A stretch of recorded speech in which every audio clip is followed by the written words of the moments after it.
Someone's fucked up with this haircut I gave myself. There's something a little Dumb and Dumber about it. Yeah, what the fuck happened? Oh, man. I just really just... Let me see. Mithy? Look down at me. Put your chin down so you can see. What? There you go. Welcome to the Ford Monsters video podcast. Episode 6. We have music this episode by Adriana Crickle. As well as by Golden Pastime. And we want to say a special thanks to the Sally Johnson Acting Studio. And definitely check the show notes for links. So, in the last episode...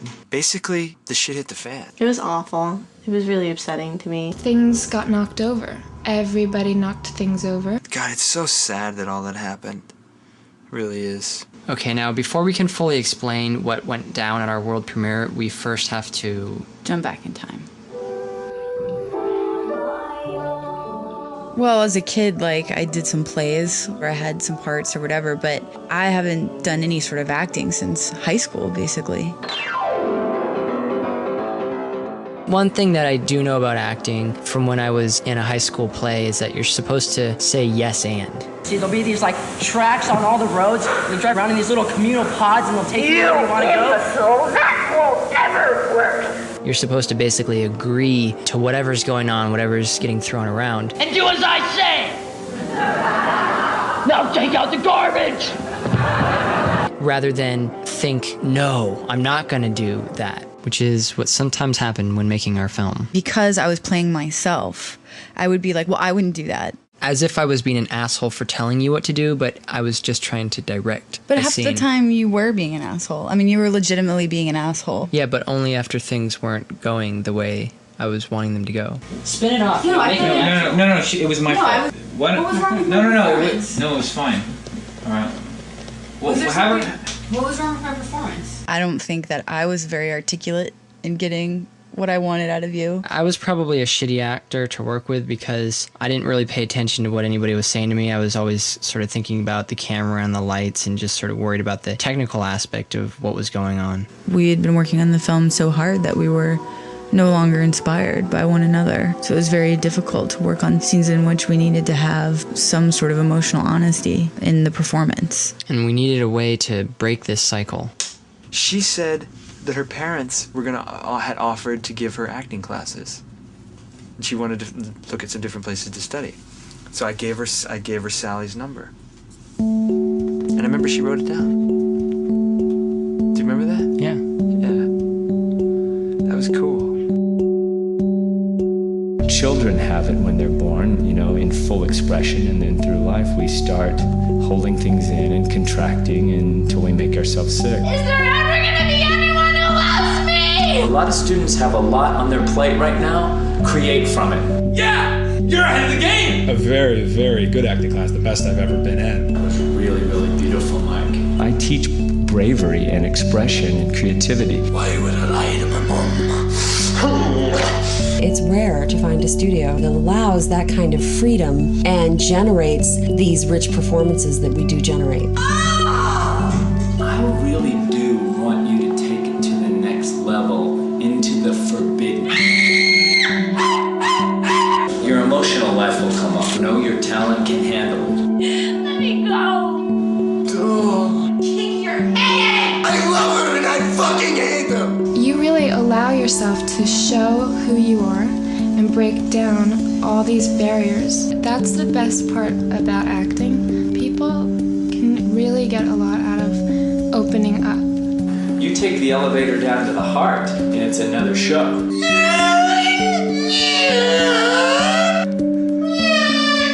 You're great and it's safe here. My mother told me that I was a fantastic actress because I would go to family things and I would act. Hi. And then I would scream. I was afraid of my truth. She'd just say, stop being overdramatic. I put my head down and I walked away. I'm not acting. I'm feeling. I have feelings. And then eventually I stopped them all. So in order to start feeling again, I started to study acting. I wanted to study the relationship between people, and I wanted to study how people talk to each other, because I didn't speak for a really long time. Brad's the one who made me not crazy. I thought I was crazy all of my life until I met that man. Get down on your hands and knees. And throw up. Just start throwing up. Your creativity is trying to expand. It's genius, and all of that is just stuff we have to learn. As an artist, I am extremely critical. It's to the point where I can't even create my own art because I can't even get it out of me. This is really uncomfortable for me, and if it doesn't feel safe, that's why I'm in class. Do you trust me or another classmate enough to be a part of this journey creatively? Let the anger go a little, let the confusion go, let the primal animal stuff go. Stay connected, let the intimacy be there, and quit running from your heart all the time. He built a nest just to give to us. I'm here. I don't know how much more committed I could be. I just bought this fucking studio. Honestly, I'm here. I've chose my life to be here. I was forced to be very boxed in, not expressing who I am. So look where I am. I'm in this room supporting people to express themselves. Everybody leaves fucking class. I've heard so many fucking excuses, and I'm very aggressive today, and I'm kind of liking myself right now, because the truth is I'm finally saying what I'm feeling. I don't think I can take the tease of these beautiful moments and then the taking them and shipping them all across the world. I'm in a lot of pain about things like that, guys. A lot. How much do you think gets taken from me? You know? Do you? You can imagine. Where's Sabrina? I'm not coming back to class. Is that because that fucking facialist was so fucking on? There was like a movie? Is that why? Because I don't get it. I don't get it. I don't get it. We were learning how to receive direction. Yeah, oh my God. Can I touch you just a little bit? God damn it! Go ahead, pull on. What the hell is up with you, I loved it. I really did love it. And we were learning a lot about how to give direction by watching how Brad would get performances out of his students. I want you to scare this room. Since Brad had expressed interest in creating his own projects, we wondered why that hadn't occurred yet. I guess somewhere I didn't feel that it was possible to completely do something or create something. When Brad offered to help us out on set with some reshoots, we were thrilled. He came on set and helped some of the students with their performances, and he helped us with ours. It was the first time in my life that I felt that two people, you, Aaron and Susan, that I felt safe enough to collaborate with. And then we realized that there was a character in our film that we could recast and have Brad play. I was blown away at what you did with my footage, acting. And to have two people do what I normally do for everybody else touched me so deeply. When Susan and I finally had a cut of our film that we felt ready to show people, we held a test screening at the acting studio. The screening felt good to me. Very intimate that day for us all. We were enjoying that day here. Seeing our film for the first time with a group of people really was amazing. Like something good happened, and then the intimacy increased, and our relationship and everything kind of came together. Afterwards, we had a discussion to get feedback. And this is where we first started talking to Liz. I invited Liz, who was a friend of mine, who I thought would be a very instrumental person in providing feedback and maybe even working with you guys. I asked the question, so, things are moving very fast. What do we need to do to prepare this for the festival? Just how much is enough with the promo out there? And it was a tone, wasn't what was said. Emotion. I know. It was the energy. I mean, what needs to be done? Yeah. And in one sweeping motion, a vulture came down. It was like the day the world changed. that non-relationship that we keep with people that are the most important. Oh, I'm gonna switch it here. I'll switch it here. I'll switch it here. But if we're here, we may just have to be a little real. Did we all get scared like a good lover, you know? Do we get scared of the beauty of it, because the birth of the baby? It's like when the baby's born and the one parent leaves. You know, part of me thinks that was going on. All the stuff with the publicist came in. That to me became the other lover. And that was painful because I knew I was a better lover. And I knew you guys were better lovers. I knew our relationship was much better than that ever was.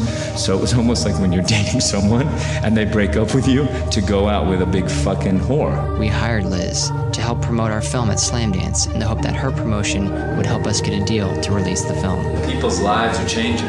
Don't know how you guys are feeling. Life is changing. Whether you're on the roller coaster or not, and I know you guys are feeling it. You have to be feeling the world going like this. And if we're not making the changes, I'm feeling the world making the changes for me. Shortly after getting into Slamdance, people started asking for things. It's weird. Slamdance really did do a weird thing, man. Mark wanted to write a song for the film. And I can't wait to finish the single. I played some of it for Aaron. The song? Yeah. You guys know what shit's on the burner. We do weird shit. That's usually when we act out in some fucking way. Cassie wanted us to write a new scene for her, because the scene that she was in had been cut from the film. It seemed like everyone from the class had been directed by the teacher, and I was like, shit, I missed it. Because I felt like my own creativity missed its chance. We know when shit is rocking us. We do weirdly odd, destructive things. And at one point, in the middle of a reshoot, we got an email from Brad. I would feel better if I was added after your names for directing and writing credits also. This raised a good question about all the credits in our film, because so many people had helped us out in so many different ways. It will look unprofessional if you put everybody's name like on every job they did. But it is unprofessional, though. This is an unprofessional film. It's really unprofessional. You can't fuck with people and the truth like that in the entertainment business. You cannot do that. That's why there's so much insanity. I would take a good look at the film, and if you need to sit down and just watch it from the beginning and the end and know what makes your dick hard and know where that credit goes, that's the only thing I can tell you. I heard that you said that I was going to stop the film, and what I had said was, I could do that.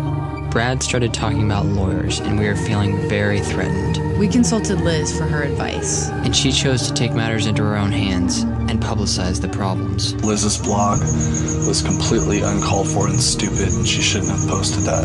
I think the line was, it's funny how the termites come out of the woodwork as soon as the film gets some notice. Really? There's some, like, cockroach, you know, trying to claim that he wrote the movie? I couldn't imagine who would have thought they owned part of the movie. Oh, God, it was so bad. It was just so below it was just like, I just remember thinking, this is really negative energy. Why would someone even write something like that? I immediately called Brad. I picked up the phone and I said, I just forwarded you a blog that you need, and I said, you need to call Aaron and Susan and figure out whatever you need to figure out. I literally almost threw up. To flip that on and then know what I had done for you guys, for your creative process, for the movie, that was it. Before this email, or this thing that went up from Liz, what are you and Susan feeling slighted by?